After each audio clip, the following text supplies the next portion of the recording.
Welcome to MrClaff.com's review of Andrew Jackson, brought to you by Noble Review, concise review books.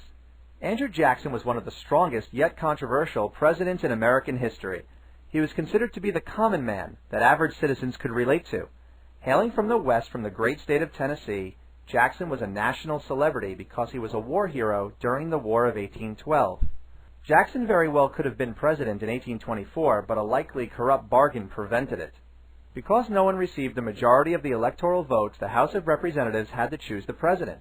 Though Henry Clay denied it, there's a good chance that he offered the House's support for John Quincy Adams in exchange for the Secretary of State office. Despite winning the popular vote and having the most electoral votes, Jackson lost the presidency to Adams.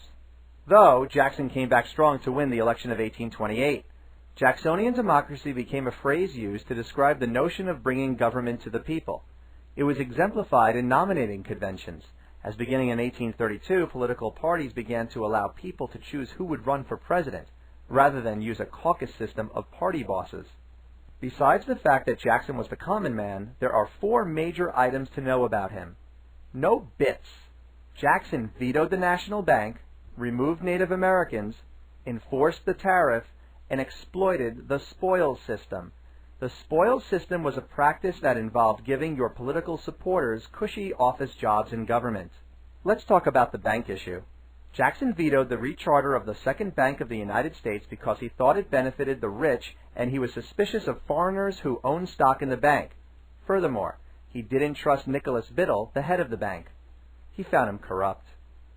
After Jackson vetoed the bank, the money was taken out of it and put into pet banks, or state banks loyal to Jackson. The money found its way out of the banks and into people's pockets. With too much paper in circulation, inflation set in.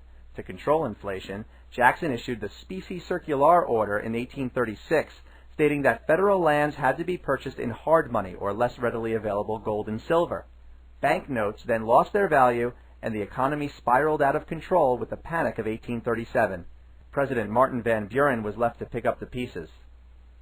Jackson advocated for removing the Native Americans in the east to west of the Mississippi River. There are 2 Supreme Court cases you should know. In Cherokee Nation versus Georgia, the court ruled that because the Cherokees were not a foreign nation, they could not get original jurisdiction and have their case heard directly by the Supreme Court. But in Worcester versus Georgia, the Supreme Court ruled that Georgia could not legislate Cherokee lands. Still, Jackson defiantly dared John Marshall to enforce the decision. The Trail of Tears refers to the winter of 1837 to 1838, when about 15,000 Cherokees were uprooted and moved west. Many died of starvation and the cold temperatures.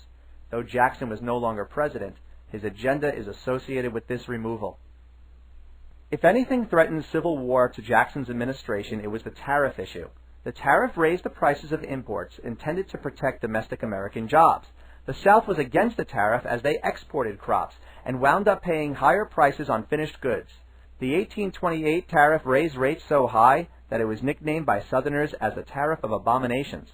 In response to the tariff, the Vice President John C. Calhoun of South Carolina wrote the South Carolina Exposition in Protest, which stated that South Carolina, as well as other southern states, should be able to nullify acts of Congress.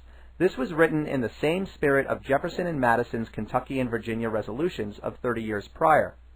After another tariff lowered rates a bit in 1832, South Carolina still decided to pass the Ordinance of Nullification to declare the tariff null and void. When this happened, Jackson threatened to shove the tariff down the throats of the Southerners with his force bill. But Henry Clay brokered a compromise tariff in 1833 that looked to gradually reduce tariffs over the next few years. Here again is the chronology of the tariff issue.